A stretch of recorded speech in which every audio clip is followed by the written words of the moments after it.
Assalamualaikum warahmatullahi wabarakatuh. Halo Sobat Konsumen dimanapun berada, kembali lagi di podcast Konsumen Bicara bersama saya Luciana Duyanti dari Komisi 2 Edukasi dan Komunikasi Badan Pelindungan Konsumen Nasional Republik Indonesia. Saat ini saya sudah menyiapkan narasumber yang handal di bidang perlindungan konsumen. Penasaran siapa undangan kita kali ini? Yuk kita lihat profilnya di sini.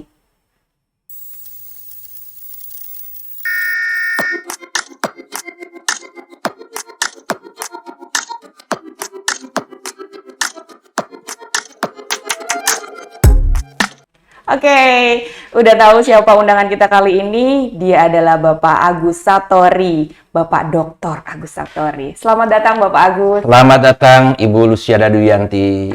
Terima kasih Bapak sudah bersedia menyempatkan waktunya untuk hadir di podcast Konsumen Bicara kali ini. Gimana kabarnya Bapak hari ini? Alhamdulillah baik. Alhamdulillah di suasana baik, ya. bulan suci Ramadan. Alhamdulillah, terima kasih Pak Agus. Pak Agus ini, Sobat Konsumen tadi sudah sedikit melihat ya, bahwa profilnya Pak Agus adalah sebagai Wakil Ketua Komisi 1 Bidang Penelitian dan Pengembangan di BPKN RI. Nah, Pak Agus ini juga sangat handal di bidang perlindungan konsumen, terutama tema kita kali ini adalah di perlindungan konsumen di bidang sektor jasa keuangan. Nih, Pak Agus sudah berpengalaman ya di bidang perlindungan konsumen itu dari Badan Penyelesaian Sengketa Konsumen BPSK 3 periode ya Pak ya. Betul. Juga Bapak pernah juga dari sejak 2003 sampai dengan 2020 di Yayasan Lembaga Perlindungan Konsumen Kota Bogor. Iya Pak ya. Betul. Alhamdulillah sudah hadir di sini. Terima kasih loh Pak Agus. Sama-sama. Alhamdulillah. Pak Agus dengan pengalaman yang begitu banyak di bidang perlindungan konsumen, terutama Bapak sering sekali saya lihat menulis karya tulis dan juga ada juga buku ya Pak ya, tentang dualisme penyelesaian sengketa konsumen di bidang jasa keuangan, yaitu antara BPSK dan juga OJK ya Pak ya. Makanya Sobat Konsumen, ini adalah narasumber yang tepat untuk kita membahas tentang perlindungan konsumen di sektor jasa keuangan. Nah, Pak Agus dengan pengalaman yang banyak sekali di bidang perlindungan konsumen, sekarang Bapak duduk di BPKN RI. Gimana nih Pak tanggapan Bapak? Ya, terima kasih. Alhamdulillah.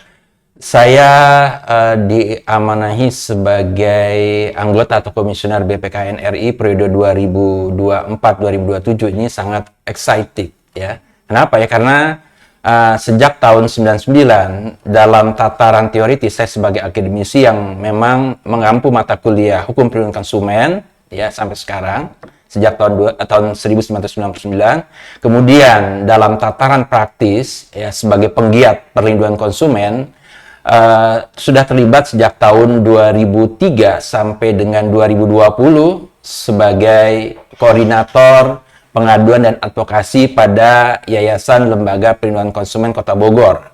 Kemudian juga diangkat sebagai anggota BPSK Kota Bogor 3 periode, yaitu dari tahun 2005 sampai dengan tahun 2020. Kemudian juga dalam kegiatan organisasi lain, saya juga ditunjuk sebagai Ketua Divisi Hukum dan Peraturan Perundang-undangan pada perkumpulan BPSK se-Jawa Barat. Nah, itulah menjadi bekal bagi saya yang untuk bisa berkiprah di level nasional sebagai komisioner BPKN dalam rangka untuk memperjuangkan hak konsumen dan juga tidak melupakan juga terkait dengan pelaku usaha yang memang harus bertanggung jawab dalam rangka perlindungan konsumen di Indonesia. Itu yang memang menjadi harapan bagi saya pribadi karena sudah berkiprah di level tingkat nasional sebagai komisioner BPKN periode 2024 dan sampai dengan 2027. Alhamdulillah, Sobat Konsumen, makanya Bapak Agus Satori, Dr. Agus Satori ini sudah begitu pengalaman di bidang perlindungan konsumen, terutama pada sektor jasa keuangan ya Pak ya. Baik, terlihat bahwa kalau kita lihat dalam sektor jasa keuangan ini, banyak sekali pengaduan terkait dengan sektor jasa keuangan, baik pada Badan Penyelesaian Sengketa Konsumen maupun pada BPKN RI ini juga Pak. Nah kalau kita lihat ini, fenomena ini begitu masif dan banyak sekali terjadi pengaduan. Kalau misalnya Bapak lihat ini, berarti kan konsumen masih banyak yang dirugikan di sektor jasa keuangan. Betul. Ada tanggapan nggak Pak menurut Bapak? Izin jawab terkait dengan sektor jasa keuangan yang antara lain adalah bidang perbankan, pembiayaan, asuransi. Nah, di mana dalam transaksi-transaksi antara konsumen dengan PUJK, pelaku usaha jasa konsumen, ini kadangkala atau bahkan ya konsumen itu sering dirugikan terkait dengan pencantuman klausula baku. Sehingga banyak pengaduan-pengaduan sektor jasa keuangan itu baik ke BPSK maupun ke BPKN, di mana dari tahun 2022 sampai dengan 2024 saat ini pengaduan di sektor jasa keuangan menduduki peringkat pertama pengaduan di BPKN, juga terkait dengan gugatan atau pengaduan konsumen ke BPSK. Karena kenapa? Banyak di lapangan terjadi, khususnya di lembaga pembiayaan, banyak konsumen-konsumen yang membeli kendaraan secara angsuran, kemudian karena ada klausula baku yang menentukan apabila 2 bulan berturut-turut konsumen tidak membayar angsuran, maka unit itu akan ditarik. Nah, inilah yang menjadi suatu permasalahan terkait dengan perlindungan konsumen, sehingga konsumen dengan begitu saja menerima terkait dengan penarikan. Padahal ada hal-hal lain yang perlu diperhatikan terkait dengan perjanjian pembiayaan tersebut. Artinya bahwa dimungkinkan bahwa dalam suatu tenor misalnya 3 tahun atau 36 bulan, ya, konsumen itu sudah 30 bulan dia sudah membayar angsuran lancar, ya. Nah, pada saat tenor ke-31 dan ke-32 misalnya, ya, dia melakukan prestasi karena misalnya karena di PHK atau usahanya kolap atau bangkrut sehingga tidak bisa membayar angsuran ke-31 dan ke-32. Nah, sesuai dengan perjanjian pembiayaan, maka unit itu akan ditarik oleh lembaga pembiayaan. Nah, oleh karena itu inilah yang menjadi permasalahan terkait dengan konsumen yang merasa dirugikan, padahal kewajibannya tinggal 6 bulan lagi. Tetapi unit itu ditarik. Harusnya dibicarakan, ya, bahwa sisa angsurannya 6 bulan itu bagaimana caranya, misalnya, ya, unit itu dijual bersama, ya. Misalnya dijual terkait dengan mobil, misalnya kan dari nilai 100 juta mungkin bisa turun jadi 80 juta. Kewajibannya misalnya sebulannya 3 juta, itu kan kewajiban totalnya itu cuma hanya 18 juta. Sehingga ya hanya dibayarkan 18 juta. Sisanya harusnya dikembalikan kepada konsumen. Nah, ternyata di lapangan tidak demikian.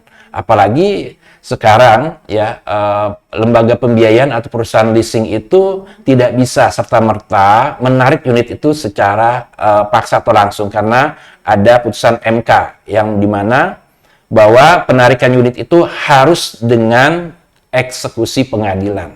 Ya, ini tidak boleh, ya, kecuali dalam putusan nomor 2 tahun 2021 MK itu dianggap bahwa putusan eksekusi pengadilan itu dianggap sebagai alternatif apabila memang konsumennya secara sukarela menyerahkan unit tersebut.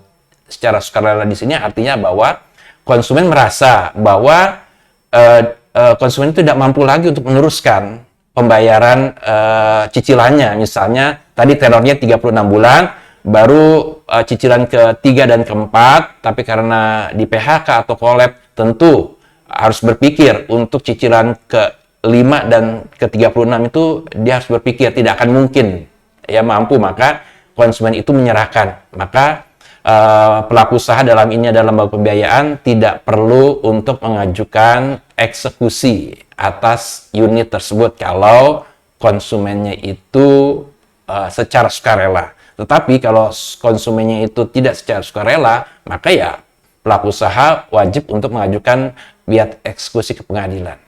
Oke. Sebegitu bergejolaknya ya Pak, ya, terkait dengan permasalahan-permasalahan sengketa di bidang sektor jasa keuangan ini ya Pak, ya. Kembali lagi, kalau kita kembali pada perlindungan konsumen di sektor jasa keuangan ini, dan Bapak saat ini duduk sebagai Wakil Ketua Komisi 1 Penelitian dan Pengembangan di BPKN RI. Ada nggak sih Pak kajian tentang sektor jasa keuangan ini masuk dalam bahasan dalam Komisi 1 ini Pak? Ya, untuk program kerja Komisi 1 bidang penelitian dan pengembangan pada BPKN RI, itu untuk tahun 2024 ini memang mengenai sektor jasa keuangan, karena memang menempati peringkat pertama pengaduan di BPKN, maka ini menjadi isu yang memang harus menjadi kajian dalam program kerja Komisi 1 bidang penelitian dan pengembangan. Tadinya diusulkan bahwa terkait dengan tema adanya dualisme penyelesaian sengketa konsumen di sektor jasa keuangan antara BPSK dengan LAPS SJK, Lembaga Alternatif Penyelesaian Sengketa Sektor Jasa Keuangan, ini karena di lapangan terutama bagi para penggiat BPSK seperti Bu Lucy juga sebagai anggota BPSK Kota Bogor, ini banyak ya perkara-perkara yang masuk ke BPSK, tetapi karena ya adanya dualisme tadi ya, dualisme kewenangan di mana ada ego sektoral di OJK dengan mengeluarkan misalnya POJK yang sekarang adalah POJK nomor 61 tahun 2020 tentang LAPS SJK, di mana memang LAPS SJK memiliki kewenangan untuk menyelesaikan sengketa di sektor jasa keuangan. Nah, terkait dengan dualisme ini kita harus melihat definisi konsumen, ya. Konsumen dalam konteks Undang-Undang Perlindungan Konsumen, Undang-Undang Nomor 8 Tahun 99 adalah konsumen akhir. Sedangkan konsumen dalam Undang-Undang OJK, Undang-Undang Nomor 21 Tahun 2011, itu adalah baik konsumen akhir maupun konsumen antara. Jadi harus dilihat. Sehingga dua lembaga ini, yaitu BPSK dan LAPS, sama-sama memiliki kewenangan untuk menyelesaikan sengketa konsumen di sektor jasa keuangan. Terserah kepada konsumennya, ya, mau menyelesaikan secara litigasi ke pengadilan, yang dalam penelitian saya itu saya bagi menjadi 5, ya, bisa mengajukan gugatan wan prestasi, gugatan perbuatan melawan hukum, gugatan class action, gugatan legal standing dan gugatan sederhana melalui Perma nomor 2 tahun 2014. Itu dimungkinkan secara litigasi. Kemudian konsumen juga mendapat hak untuk memilih secara non litigasi, ya. Bagi konsumen akhir punya hak untuk menyelesaikan sengketanya secara non litigasi itu ke BPSK, ya, Badan Penyelesaian Sengketa Konsumen terdekat, ya. Yuridiksinya tidak ditentukan pada BPSK di wilayah domisilinya, tapi disebutkan dalam UPK adalah BPSK terdekat, atau bisa juga mengajukan gugatan ke LAPS SJK, ya. Itu adalah hak dari konsumen mau menyelesaikan sengketanya secara litigasi atau non litigasi. Nah, bagi konsumen antara, bahwa sama konsumen antara itu contohnya adalah investor, itu adalah konsumen antara. Sebelum mengajukan gugatan, ya, penyelesaian sengketanya itu bisa dilakukan secara internal dispute resolution, yaitu antara konsumen di sektor jasa keuangan dengan PUJK, pelaku usaha jasa keuangan, ya. Itu komplain-komplain di antara pelaku usaha dengan konsumen di sektor jasa keuangan. Tapi kalau komplain itu di internal dispute resolution itu tidak tercapai, maka bisa menuju kepada penyelesaian external dispute resolution. Tadi bisa litigasi dan non litigasi. Litigasi tentu tadi yang saya sebutkan dimungkinkan 5 model tadi. Kemudian yang non litigasi yaitu ke LAPS SJK. Jadi untuk konsumen antara tidak bisa mengajukan gugatan ke BPSK. Jadi intinya dari dualisme kewenangan dua lembaga tadi, bahwa BPSK ya berwenang untuk menerima gugatan dari konsumen di sektor jasa keuangan dengan syarat bahwa konsumennya adalah konsumen akhir. Ya, artinya memang tidak untuk diperdagangkan kembali. Sedangkan kewenangan dari LAPS SJK ya itu baik gugatan yang dilakukan oleh konsumen akhir ya, sebagai nasabah perbankan atau sebagai konsumen antara, misalnya investor di reksadana misalnya. Nah itu, ya kewenangan itu masing-masing memiliki, tidak saling meniadakan. Tetapi kenyataan di lapangan akhirnya baik bagi praktisi maupun akademisi, ya ada yang menganggap bahwa dengan terbitnya POJK nomor 61 tahun sebelumnya ada 1 2014 dan diganti dengan 61 2020 tentang LAPSJK, maka kewenangan BPSK itu ditiadakan. Ya, karena ini adalah leg spesialis. Dengan adanya POJK terbentuknya LAPSJK, maka kewenangan itu menjadi leg spesialis ke LAPS SJK kalau sengketa itu di sektor jasa keuangan. Nah, saya berpendapat terkait dengan adanya penerapan doktrin leg spesialis derogat legis generalis itu tidak bisa disandingkan antara POJK nomor 61 tahun 2020 dengan UUPK karena levelnya berbeda, rezimnya berbeda. Kalau BPSK diatur dalam undang-undang, yaitu Undang-Undang Nomor 8 Tahun 99 tentang Perlindungan Konsumen. Sedangkan LAPS SJK diatur hanya selevel peraturan OJK. Sehingga tidak bisa disandingkan untuk diterapkan prinsip lex specialis derogat legis generalis. Apalagi ya, Undang-Undang Nomor 8 Tahun 99 itu adalah undang-undang payung yang tadi yang memayungi segala peraturan perundang-undangan di bidang konsumen. Ya, antara lainnya adalah di sektor jasa keuangan. Maka ya tidak boleh ya bertentangan juga dengan undang-undang payung tersebut. Nah, oleh karena itu, maka harus diberikan pemahaman terkait dengan adanya sengketa konsumen di sektor jasa keuangan.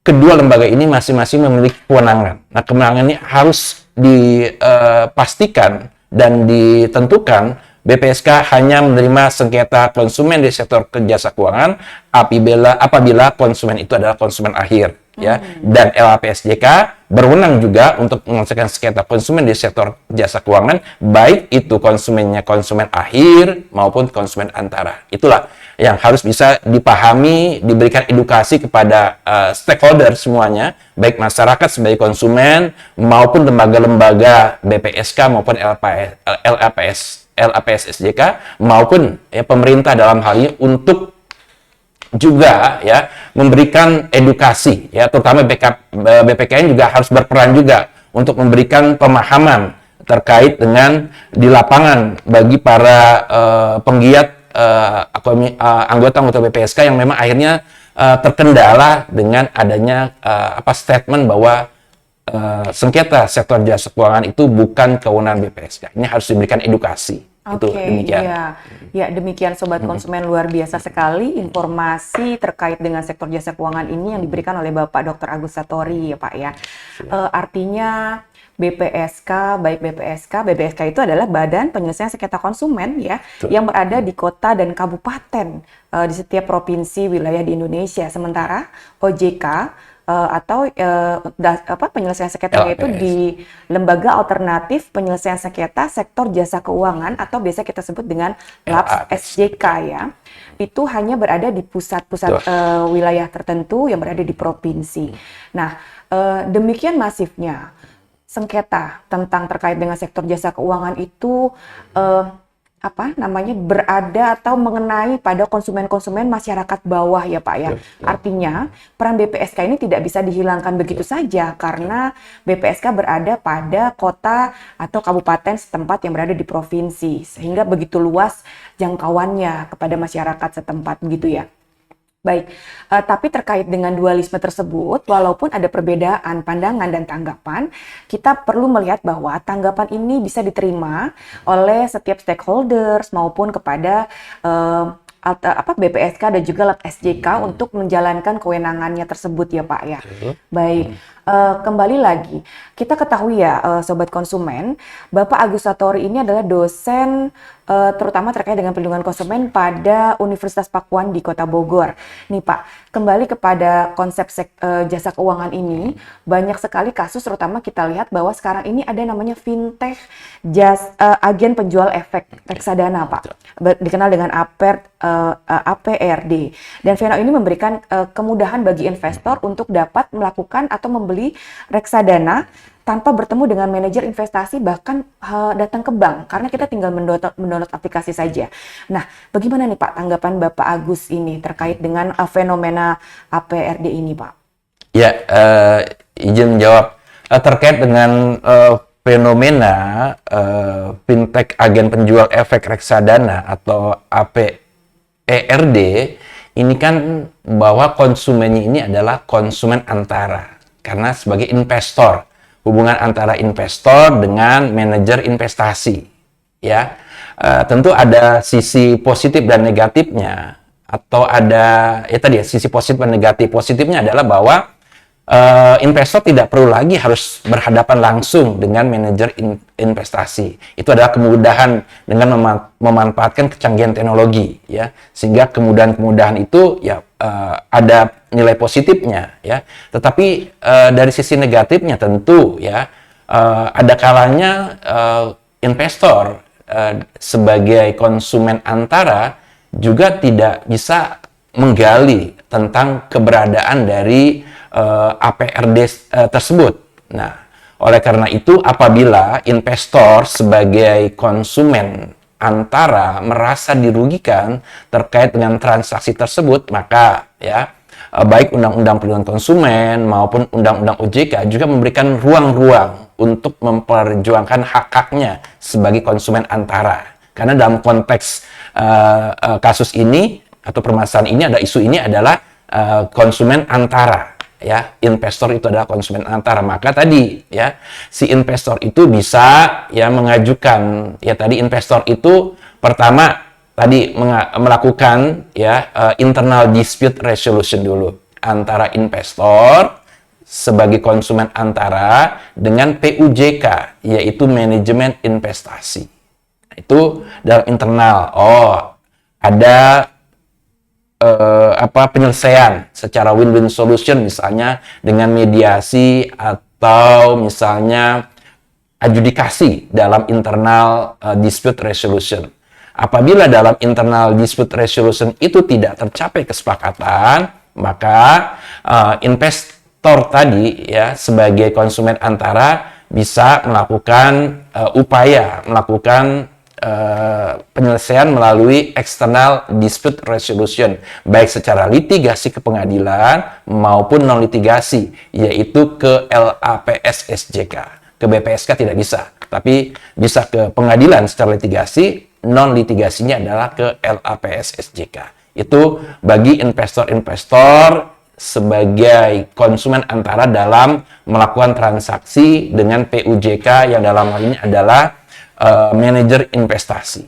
Jadi ada ruang-ruang juga bagi konsumen antara, ya. Jadi sekali lagi saya tekankan bahwa investor itu dalam konteks hubungan tadi adalah sebagai konsumen antara, punya hak untuk memperjuangkan hak-haknya apabila dirugikan oleh PUJK. PUJK di sini adalah manajer investasi dengan melalui awal-awalnya adalah internal dulu, internal dispute resolution, ada win-win solution. Kalau tidak terjadi win-win solution, maka bisa ke external dispute resolution, baik ke litigasi ke pengadilan maupun non litigasi ke LAPS SJK. Itu terkait dengan agen penjual efek reksadana. Baik, oke. Sobat Konsumen, luar biasa sekali informasi yang sudah diberikan oleh Bapak Agus Satori ini terkait dengan informasi terkait reksadana, baik itu penarikan pembelian kendaraan secara kredit pada jasa keuangan ya Pak ya. Pastinya sekarang Bapak sudah duduk di BPKN RI dan menyikapi hal-hal terkait dengan sektor jasa keuangan ini, yang kita juga berharap ya Pak ya, kita masih dapat juga diberikan kewenangan untuk dalam hal pengaduan tentang jasa keuangan ini, sehingga BPKN RI dapat juga memberikan perlindungan terhadap hak-hak konsumen pada sektor jasa keuangan.